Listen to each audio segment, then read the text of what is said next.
केंद्रीय बैंक के बारे में तो जान चुके हैं। केंद्रीय बैंक एक ऐसी संस्था है जो किसी देश के संपूर्ण बैंकिंग व्यवस्था पर नियंत्रण करती हैं, उसको रेगुलेट करती हैं। उसके लिए नियम, कानून, दिशा निर्देश जो भी बनाना है बनाती हैं, ताकि देश की अर्थव्यवस्था में जो बैंकिंग व्यवस्था है वो अपना संपूर्ण योगदान कर सके और देश की जो आर्थिक स्थिति है उसमें स्थिरता बनाए। तो ऐसे में कभी कभी क्या होता है, जो बैंकिंग व्यवस्था की जो सबसे मजबूत कड़ी है व्यावसायिक बैंक। व्यावसायिक बैंकों का काम होता है साख का निर्माण करना। साख का निर्माण कैसे किया जाता है कि उनके पास जो भी जमा होता है उस जमाओं के आधार पर वो ऋण बांटते हैं, लोन बांटते हैं। ऐसे में लोन का प्रचलन इतना ज़्यादा हो जाता है, कभी कभी इकोनॉमी में मुद्रा की पूर्ति जितनी होनी चाहिए उससे ज़्यादा हो जाती है। ऐसे में लोगों की जो इनकम है बहुत ज़्यादा बढ़ जाती है। लोगों की इनकम बढ़ने से उनका जो डिमांड है यानी कि मांग है, इसको सामूहिक मांग कहते हैं, वो बढ़ जाती है, जिससे अर्थव्यवस्था में धीरे धीरे जो है मुद्रास्फीति की स्थिति उत्पन्न हो जाती है। यानी कि मनी फ्लो के ज़्यादा होने से, मुद्रा की पूर्ति ज़्यादा होने से अर्थव्यवस्था में जो है महंगाई बढ़ने लगती है, क्योंकि अर्थव्यवस्था में जितनी पूर्ति है उसकी तुलना में मांग होती है। लेकिन उसका उल्टा है, कभी कभी ऐसा होता है कि लोन महंगा होता है, ऋण बड़ा महंगा होता है, लोग कर्ज ले नहीं पाते हैं, अर्थव्यवस्था में मुद्रा की पूर्ति हो नहीं रही है, लोगों की इनकम धीरे धीरे कम हो रही है। ऐसे में मांग कम होती है और मांग के कम होने से चीज़ों के दाम कम हो लेते हैं। ऐसे क्या होता है, डिफ्लेशन आ जाता है, मुद्रा अपस्फीति की स्थिति बोलते हैं। तो मुद्रास्फीति और मुद्रा अपस्फीति, इसको इंग्लिश में बोलते हैं इन्फ्लेशन और डिफ्लेशन। दोनों ही सिचुएशन जो है हमारी इकोनॉमी के लिए सही नहीं है।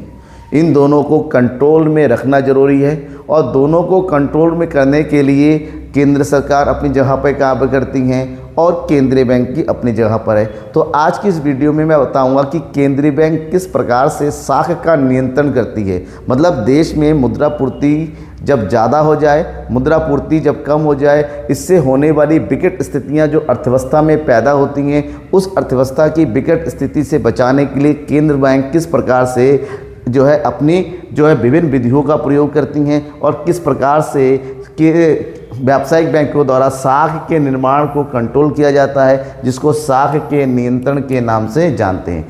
केंद्रीय बैंक के पास बहुत सारी उक्तियां हैं, बहुत सारे ऐसी विधियां हैं जिसके माध्यम से वो डायरेक्टली इनडायरेक्टली मुद्रा पूर्ति को बढ़ा सकते हैं और मुद्रा पूर्ति को घटा सकते हैं। वो विधियां कौन कौन सी हैं उसको समझने पड़ेगा। तो बेसिकली जब हम केंद्रीय बैंक के साख नियंत्रण की विधियों की बात करेंगे, साख नियंत्रण की रीतियों की बात करेंगे, इनको दो वर्गों में बांटा गया है। दो वर्ग होते हैं जिसके आधार पर साख नियंत्रण किया जाता है। ठीक है, तो कौन कौन से दो वर्ग है? एक है परिमाणात्मक, जिसको मात्रात्मक साख नियंत्रण कहते हैं, जिसको इंग्लिश में बोलते हैं क्वांटिटेटिव मेथड्स, और दूसरा है गुणात्मक या चयनात्मक साख नियंत्रण, जिसको बोलते हैं क्वालिटेटिव। देखिए, जो मात्रात्मक साख नियंत्रण है, यहाँ पर प्रत्यक्ष रूप से क्या किया जाता है, मुद्रा पूर्ति को इफेक्ट किया जाता है। यहाँ पर प्रत्यक्ष रूप से मुद्रा पूर्ति को नियंत्रण किया जाता है। मुद्रा पूर्ति को या तो क्या किया जाएगा, बढ़ाया जाएगा, या तो मुद्रा पूर्ति को घटाया जाएगा। जबकि जो गुणात्मक स्थिति है, डायरेक्टली मुद्रा पूर्ति को जो है अप्रत्यक्ष रूप से कंट्रोल किया जाता है, डायरेक्टली नहीं। यहाँ पर इस प्रकार से उपाय किए जाते हैं ताकि डायरेक्टली मुद्रा पूर्ति पर असर ना हो, अर्थव्यवस्था में थोड़ा ऊंच नीच ना हो, उसके बावजूद वे मुद्रास्फीति या विस्फीति को कंट्रोल किया जा सके। इन दोनों को समझना है कि दोनों के अंदर कौन कौन सी युक्तियाँ हैं, कौन कौन सी विधियाँ हैं, किस प्रकार से प्रयोग होता है, किस प्रकार से मुद्रा पूर्ति को घटाया जाएगा, किस प्रकार से मुद्रा पूर्ति को बढ़ाया जाएगा, इस चीज़ को समझना जरूरी है। तो सबसे पहले हम बात करते हैं परिमाणात्मक साख नियंत्रण, क्वांटिटेटिव। एक ऐसी विधि होती है जिससे केंद्रीय बैंक के द्वारा डायरेक्टली अर्थव्यवस्था में मुद्रा पूर्ति को बढ़ाया जाता है या मुद्रा पूर्ति को घटाया जाता है। देखिए, सबसे पहली बात तो आपको ये समझना होगा कि मुद्रा पूर्ति को कब बढ़ाया जाता है, मुद्रा पूर्ति को कब घटाया जाता है। अर्थव्यवस्था में जब व्यापारिक बैंक बहुत ज़्यादा ऋण बढ़ाते हैं तो अर्थव्यवस्था में मुद्रा की जो पूर्ति होती है, मुद्रा की पूर्ति क्या हो जाती है, बढ़ जाती है। और मुद्रा की पूर्ति बढ़ जाने से अर्थव्यवस्था में आ जाती है मुद्रास्फीति। कौन सी स्थिति? मुद्रास्फीति, जिसको बोलते हैं इन्फ्लेशन। अब इन्फ्लेशन को होने से इसको बोलते हैं महंगाई। देश में महंगाई बहुत ज़्यादा बढ़ जाती है। तो हमें क्या करना है, इस महंगाई को नियंत्रण करना है हमें, मतलब केंद्रीय बैंक को। तो महंगाई को नियंत्रण करने के लिए क्या करना पड़ेगा, मुद्रापूर्ति को कम करना पड़ेगा। जो मुद्रापूर्ति के बढ़ने से महंगाई बढ़ रही है, तो महंगाई को कंट्रोल करने के लिए मुद्रापूर्ति को कम करना पड़ेगा। ठीक है, इसको बोलते हैं मुद्रा का क्या करना, संकुचन करना। मुद्रापूर्ति का संकुचन किया जाएगा, और संकुचन तब होगा जब केंद्रीय बैंक इस तरह से उपाय करेगी। लेकिन दूसरा होता है जब अर्थव्यवस्था में मुद्रापूर्ति कम हो जाए। क्या हो जाए, मुद्रापूर्ति कम हो। जब अर्थव्यवस्था में मुद्रापूर्ति कम होता है, इसके मुद्रा अर्थव्यवस्था में कौन सी स्थिति आती है, मुद्रा अपस्फीति की स्थिति आती है। मुद्रा अपस्फीति, जिसको इंग्लिश में बोला जाता है डिफ्लेशन। क्या बोला जाता है बेटा, डिफ्लेशन। डिफ्लेशन होने से अर्थव्यवस्था में मंदी आ जाती है, जिससे बेरोजगारी बढ़ने लगती है, उत्पादन कम होने लगता है, चीज़ों के दाम बहुत ज़्यादा घट जाते हैं, जिससे घाटा होने लगता है उत्पादकों को। तो मंदी की स्थिति से निपटने के लिए जो मुद्रापूर्ति कम हुई है, यहाँ पर मुद्रा की पूर्ति को क्या करना करता है, मुद्रापूर्ति को बढ़ाना होता है। और मुद्रा को पूर्ति को बढ़ाने के लिए केंद्रीय बैंक कई सारी युक्तियाँ, तो आपको समझना पड़ेगा बेसिक से कि मुद्रापूर्ति को घटाना क्यों है और मुद्रापूर्ति को बढ़ाना क्या है, किस रीजन से है। ठीक है, चलिए फिलहाल इस दोनों को कंट्रोल करने के लिए केंद्रीय बैंक का सबसे पहला रीति है परिमाणात्मक साख नियंत्रण। इसके अंतर्गत केंद्रीय बैंक 6 रीतियों का प्रयोग करती हैं। बैंक दर नीति, खुले बाजार की क्रियाएं, नगद कोष अनुपात जिसको शॉर्टकट में जो है CRR बोला जाता है, सांविधिक तरलता अनुपात शॉर्टकट में इसको SLR बोला जाता है, रेपो रेट और रिवर्स रेपो रेट। ये 6 विधियां होती है केंद्रीय बैंक की मात्रात्मक रीति के अंतर्गत, जिससे डायरेक्टली मुद्रापूर्ति को यह घटाया जाएगा। मुद्रापूर्ति को तब घटाया जाता है जब इन्फ्लेशन हो, महंगाई हो, और मुद्रापूर्ति को तब बढ़ाया जाता है जब मंदी हो, यानी कि डिफ्लेशन हो। तो इस प्रकार से हमें पता करना पड़ेगा ये 6 की 6 रीतियों का प्रयोग किस प्रकार से होता है। सबसे पहले हम बात करते हैं बैंक दर नीति। बैंक दर, बैंक रेट क्या होता है समझो पहले। बैंक दर नीति का प्रयोग तो समझ लेंगे, तो बैंक दर होता क्या है। बैंक दर वह दर होता है जिस दर पर केंद्रीय बैंक, जिस दर पर क्या है, केंद्रीय बैंक यानी कि देश की, हमारे देश में कौन है, RBI, जिस दर पर अलग अलग व्यापारिक बैंक को क्या प्रदान करते हैं, ऋण प्रदान करते हैं। तो जिस दर पर ऋण प्रदान करते हैं उस दर को बैंक ऋण करते हैं, और ये दीर्घ अवधि ऋण होता है। दीर्घकाल के होते हैं, लंबे समय के लिए होते हैं, दीर्घकालीन प्रतिभूतियों पर दिया गया ऋण होता है, जिसको बैंक दर कहते हैं। तो जब इनके पास जिस दर पर दिया जाएगा, व्यापारिक बैंक बाद में उसको इसी से ज़्यादा दर पर जनता को ऋण बांटेगी। तो मान लो यहाँ पर 10% के हिसाब से दिया जा रहा है, तो व्यापारिक बैंक ये लोग 11% के हिसाब से बांटेंगे। तो बैंक दर और वह दर होता है जिस दर पर केंद्रीय बैंक के द्वारा व्यापारिक बैंक को ऋण प्रदान किया जाता है, जबकि ठीक उसका उल्टा ब्याज दर होता है। ब्याज दर वह दर होता है जिस दर पर व्यापारिक बैंक के द्वारा जनता को ऋण दिया जाता है। समझ में आ गया। तो यहाँ पर बात होती है 2 स्थिति की। अगर देश में मुद्रास्फीति हो, मुद्रास्फीति हो यानी कि देश में अगर महंगाई हो तो क्या होगा, और अगर देश में मुद्रा अपस्फीति हो, क्या हो, मुद्रा अपस्फीति हो यानी कि मंदी हो, तब क्या किया जाएगा। नॉर्मल सिचुएशन की बात करते हैं तो यहाँ पर हम ये मान के चलते हैं कि केंद्रीय बैंक ने जो अलग अलग व्यापारिक बैंक को है उनको 10% के हिसाब से ऋण दिया, तो बाद में इन्होंने 10% के ज़्यादा यानी कि कोई 10.5, कोई 11.5, कोई 10.5, कोई 11 या 12 के हिसाब से इन्होंने ऋण बांट दिया। मान चलते हैं यहाँ से उन्होंने 11% के हिसाब से ऋण बांटा। तो जब ऋण बांट रहे हैं तो हो सकता है मुद्रा की पूर्ति बहुत ज़्यादा हो जाए। जब मुद्रा की पूर्ति बहुत ज़्यादा है तो मुद्रास्फीति की स्थिति उत्पन्न हो रही है।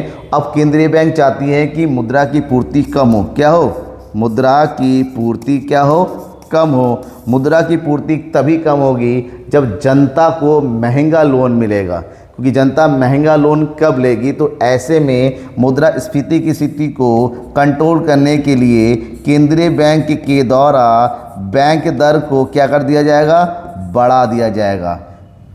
ठीक है, साख के संकुचन के लिए केंद्रीय बैंक द्वारा बैंक दर को बढ़ा दिया जाएगा। बैंक दर के बढ़ने से लोन महंगा हो जाएगा, जनता लोन, क्योंकि व्यापारिक बैंकों को लोन महंगा मिलेगा तो व्यापारिक बैंक भी अपनी ब्याज दर को बढ़ा देंगी और ब्याज दर के बढ़ाने से जनता को लोन महंगा हो जाएगा, लोन कम जाएगा, मुद्रा पूर्ति कम हो जाएगी और धीरे धीरे सिचुएशन कंट्रोल में आने लगेगा। ठीक उसका उल्टा होता है देश में, अगर अपस्फीति हो, मुद्रा की पूर्ति कम हो, मंदी छा जाती है तो इकोनॉमी में पैसे का फ्लो बढ़ाना होता है। पैसे का फ्लो तभी बढ़ेगा जब जनता को सस्ता लोन मिलेगा और सस्ता लोन मिलने के लिए केंद्रीय बैंक के द्वारा बैंक दर को क्या कर दिया जाता है, घटा दिया जाता है और बैंक दर घटाने से व्यापारिक बैंक कम दर पर लोन बांटते हैं, लोन सस्ता हो जाता है और लोन सस्ता होने से धड़ाधड़ जो है पब्लिक लोन लेने आते हैं और अपस्फीति की स्थिति कंट्रोल होती है। तो ये पहला है बैंक दर पॉलिसी, बैंक के द्वारा किस तरह से मुद्रास्फीति और अपस्फीति को कंट्रोल किया जाता है। दूसरा है खुले बाजार की क्रियाएं, ओपन मार्केट ऑपरेशन, OMO बोलते शॉर्टकट में, ओपन मार्केट ऑपरेशन। खुले बाजार की क्रियाएं केंद्रीय बैंक की वह क्रिया होती हैं जिसके द्वारा केंद्रीय बैंक सरकारी प्रतिभूतियों या बॉन्ड का खुले बाजार में क्रय या विक्रय करती हैं या बेचा जाता है सरकारी प्रतिभूतियों को या सरकारी प्रतिभूतियों को वापस खरीदा जाता है।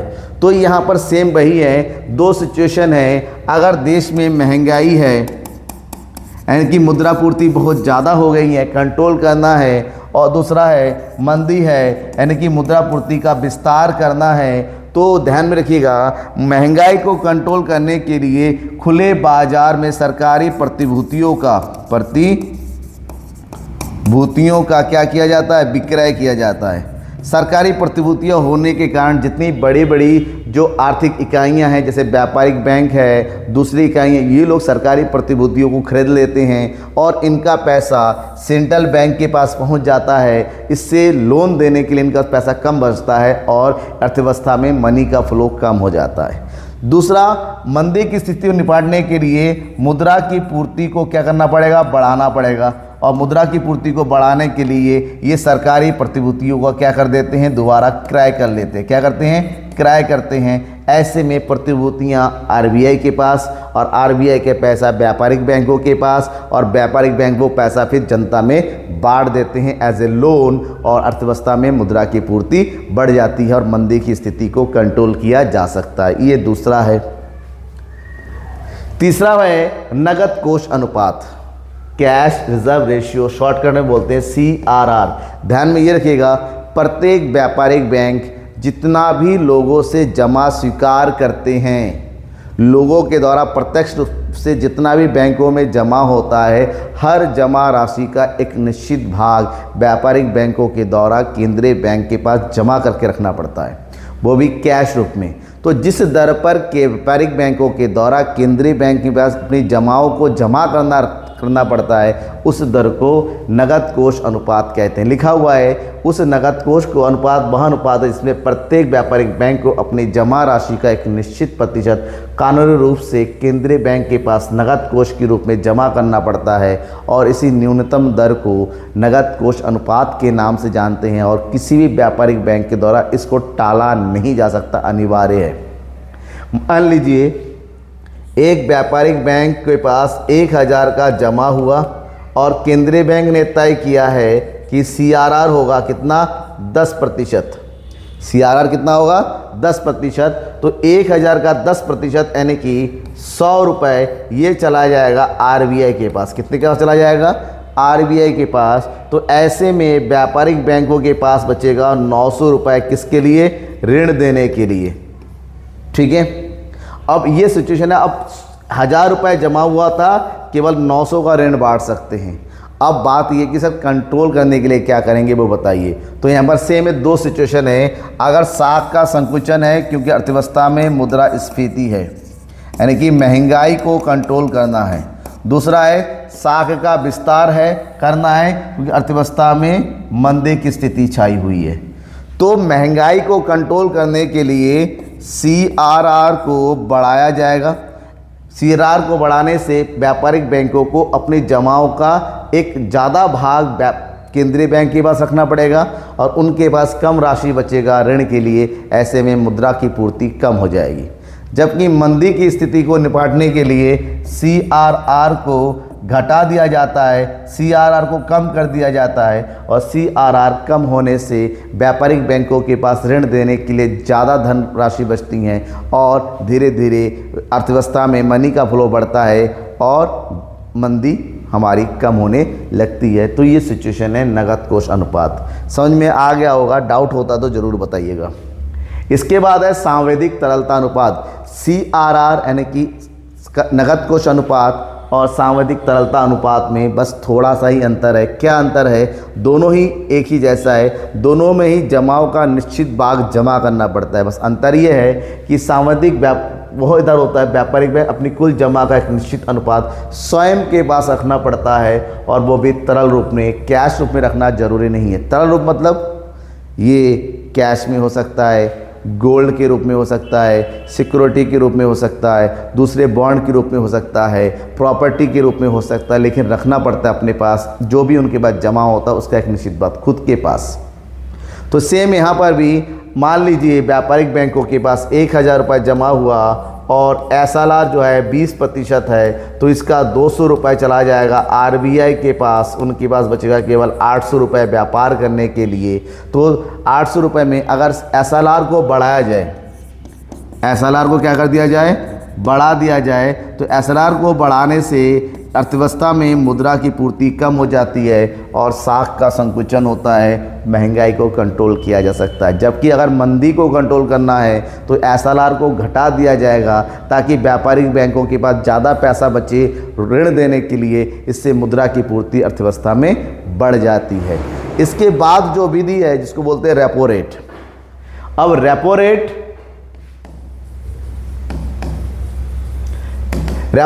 वह रेट होता है जिस दर पर व्यापारिक बैंकों को केंद्रीय बैंक के द्वारा लघु अवधि ऋण प्रदान किया जाता है। सेम वही है, यहाँ पर है सेंट्रल बैंक के द्वारा शॉर्ट टर्म के लिए, कितने टर्म के लिए? शॉर्ट टर्म के लिए लोन प्रोवाइड किया जाता है। किसको? कमर्शियल बैंक को, कमर्शियल बैंक को। और फिर कमर्शियल बैंक लोन लेके फिर उसको जनता के बीच में यानी कि पब्लिक के बीच में डिस्ट्रीब्यूट करती हैं as a loan.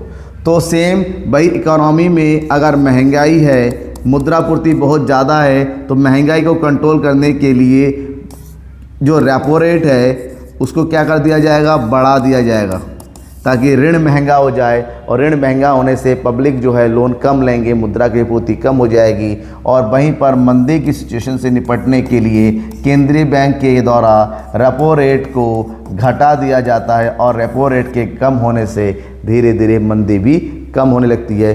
Repo rate होने के बाद एक और मेथड है जिसको बोलते हैं रिवर्स रेपो रेट। क्या बोलते हैं इसको? Reverse repo rate. यह वह दर होता है जो रेपो रेट का उल्टा होता है।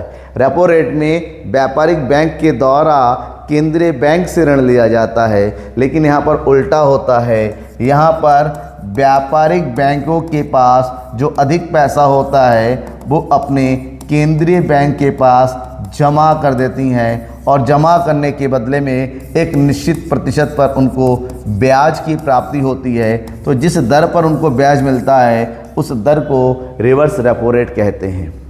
जाहिर सी बात है, केंद्रीय बैंक ने अगर रिवर्स रेपो रेट बढ़ा दिया तो व्यापारिक बैंक उस लालच में ज़्यादा पैसा केंद्रीय के पास जमा करेंगे, व्यापारिक बैंक को बस पैसा कम हो जाएगा, ऋण कम बांटेंगे, मुद्रास्फीति कंट्रोल होगी। वहीं पर व्यापारिक बैंकों के द्वारा केंद्रीय बैंक के द्वारा रिवर्स रेपो रेट को अगर कम कर दिया जाता है तो व्यापारिक बैंक को घाटा होता है, तो केंद्रीय बैंक से वो पैसा निकाल के जनता में वो ऋण बांट देती हैं। ऐसे में मुद्रा की पूर्ति बढ़ जाती है। तो ये रिवर्स रेपो रेट हो गया। ये था आपका परिमाणात्मक यानी कि क्वांटिटेटिव मेथड्स। अब हम बात करेंगे चयनात्मक साख नियंत्रण यानी कि गुणात्मक साख नियंत्रण की, जिसके अंतर्गत केंद्रीय बैंक के द्वारा इनडायरेक्टली मुद्रा पूर्ति को कम या ज़्यादा किया जाता है, डायरेक्टली नहीं किया जाता है। जिसके अंतर्गत केंद्रीय बैंक के द्वारा 4 प्रमुख विधियों का उपयोग किया जाता है। सीमांत या मार्जिन परिवर्तन, साख की राशनिंग, उपभोक्ता साख नियंत्रण और प्रत्यक्ष कार्यवाही। पर ये सब विधियां इस प्रकार से प्रयोग की जाती हैं ताकि अर्थव्यवस्था में मुद्रा पूर्ति डायरेक्टली नहीं इनडायरेक्टली से। सबसे पहला है सीमांत आवश्यकताएं या मार्जिन में परिवर्तन। ध्यान में रखिएगा, जब भी हम लोन लेने जाते हैं, मानते एग्जांपल देने की कोशिश करूँगा। मान लेते हैं कि हम गोल्ड लोन लेने जा रहे हैं। क्या लेने जा रहे हैं? Gold loan. मतलब हमारे पास गोल्ड है 1 लाख रुपए का। 1 लाख रुपए का हमारे पास गोल्ड है। जब हम किसी बैंक के पास जाते हैं लोन लेने, तो 1 लाख का लोन ना दे के वो हमें 80,000 का रुपए का लोन देते हैं। जब हमारे पास जो गोल्ड की वैल्यू है 1 लाख है, लेकिन लोन मिल रहा है हमारा 80,000, तो इन दोनों के बीच का जो डिफरेंस है, जितने का हमें लोन नहीं मिलता है, इस 20,000 को हम बोलते हैं मार्जिन, जो कि केंद्रीय बैंक के द्वारा होता है। खास बात यह है, अलग अलग बैंकों के लिए मार्जिन रिक्वायरमेंट भी अलग अलग होता है। सरकारी बैंकों के लिए अलग होता है, प्राइवेट बैंकों के लिए अलग होता है, फाइनेंशियल जो इंस्टीट्यूट्स हैं उनके लिए अलग होता है। तो यहाँ पर सिंपल है, अगर अर्थव्यवस्था में मुद्रापूर्ति बढ़ाना है तो मुद्रापूर्ति बढ़ाने के लिए हमें क्या किया, सरकार के द्वारा मार्जिन रिक्वायरमेंट को क्या कर दिया जाएगा, कम कर दिया जाएगा। ऐसे में ऋण की मात्रा बढ़ जाएगी और अर्थव्यवस्था में मुद्रापूर्ति बढ़ेगी। लेकिन अगर साख का संकुचन करना है, यानी कि महंगाई की स्थिति को कंट्रोल करना है, तो केंद्रीय बैंक के द्वारा मार्जिन रिक्वायरमेंट को बढ़ा दिया जाएगा। मार्जिन रिक्वायरमेंट बढ़ने से ज़्यादा पैसा जो है मार्जिन में रह जाएगा और कम लोन जाएगा। ऐसे में जो है मुद्रापूर्ति धीरे धीरे कम होने लगती है। तो ये था मार्जिन आवश्यकता या मार्जिन रिक्वायरमेंट। फिर है साख की राशनिंग। केंद्रीय बैंकों के द्वारा, क्योंकि केंद्रीय बैंक सर्वोच्च बैंक है, वो अपने अंडर जितनी आने वाली बैंक जो है व्यापारिक बैंक है, उनकी साख को कंट्रोल कर सकती हैं। मतलब साख की सीमा को सीमित कर सकती है, जिसको राशनिंग करना बोलते हैं। मतलब लोन देने की मात्रा, जैसे HDFC से कह दिया कि आप जो होम लोन इतना का दे सकते हो, SBI से कहा आप इंडस्ट्रियल लोन इतना दे सकते हो, ठीक है। नैनीताल बैंक से कह दिया कि आप जो है कृषि लोन नहीं दे सकते। तो अलग अलग बैंकों के ऊपर साख देने के, इनकी लोन देने की मात्रा को सीमित कर देना, उसको कंट्रोल कर देना या उसका कोटा फिक्स कर देना ही साख की राशनिंग होता है। साख की राशनिंग बेसिकली किया जाता है 4 विधियों के द्वारा। पहला, केंद्रीय बैंक विभिन्न बैंकों को दिए जाने वाले ऋण में कमी कर सकती हैं, यानी कि जो केंद्रीय बैंक द्वारा ऋण दिया जाता है, चाहे वो कि शॉर्ट टर्म हो लॉन्ग टर्म, उसकी मात्रा को कम कर दिया जा सकता है। केंद्रीय बैंक विभिन्न बैंकों को दी जाने वाली साख का कोटा फिक्स कर सकती हैं कि आपको इतना साख दिया जाता है, ये कम कर दिया गया। किसी विशेष बैंक को रुपया उधार देने से इनकार किया जा सकता है, क्योंकि अगर उन्होंने रूल वगैरह फॉलो नहीं किया, हो सकता है उनको ऋण देने से मना कर दिया जाए। केंद्रीय बैंक उद्योगों और व्यवसाय को दी जाने वाली साख की सीमा भी निश्चित कर सकती हैं। अलग अलग प्रकार से साख देने की लिमिट जो है फिक्स कर दी जाती है। इसी को इस साख की राशनिंग के नाम से जाना जाता है।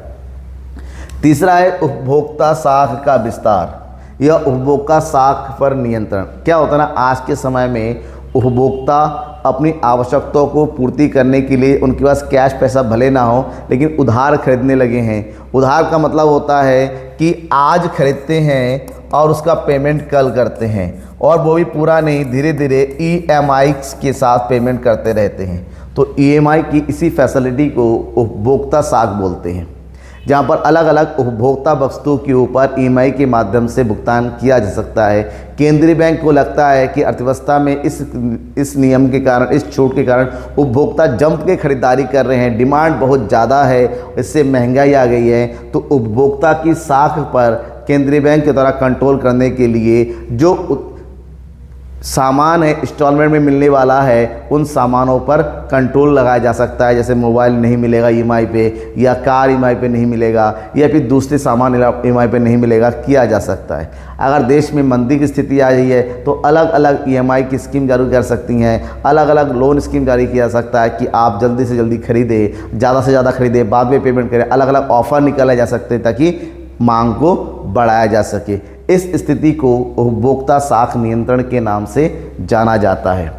जब किसी भी विधि से काम नहीं चलता है, तब अपनाया जाता है प्रत्यक्ष कार्रवाई किया जाता है, डायरेक्ट एक्शन लिया जाता है। प्रत्यक्ष कार्रवाई 2 प्रकार के हो सकता है कि उन पर पॉजिटिव प्रभाव पड़े या नेगेटिव। प्रत्यक्ष कार्रवाई के पॉजिटिव प्रभाव में उनको प्रमोट किया जा सकता है, उनके साख का कोटा बढ़ाया जा सकता है, उनको रैंक बढ़ाया जा सकता है, या फिर उनको ऋण की मात्रा उनकी बढ़ाई जा सकती है। तो इससे उन पर पॉजिटिव प्रभाव पड़ता है। लेकिन किसी बैंक के द्वारा अगर केंद्रीय बैंक के नियमों को नहीं माना गया, दिशा निर्देशों को पालन नहीं किया गया या फिर उनके गाइडलाइंस को नहीं मान रहे हैं तो उनके ऊपर नेगेटिव एक्शन लिया सकता है, जिसमें उनको लाइसेंस को रद्द करना, उनके ऊपर आर्थिक जुर्माना डालना या फिर उनके लाइसेंस को पूरी तरीके से रद्द कर दिया जाना शामिल हो सकता है, जिस आधार पर व्यापारिक बैंक केंद्रीय बैंक के अधीन काम करते हुए साख का नियंत्रण कर सकते हैं।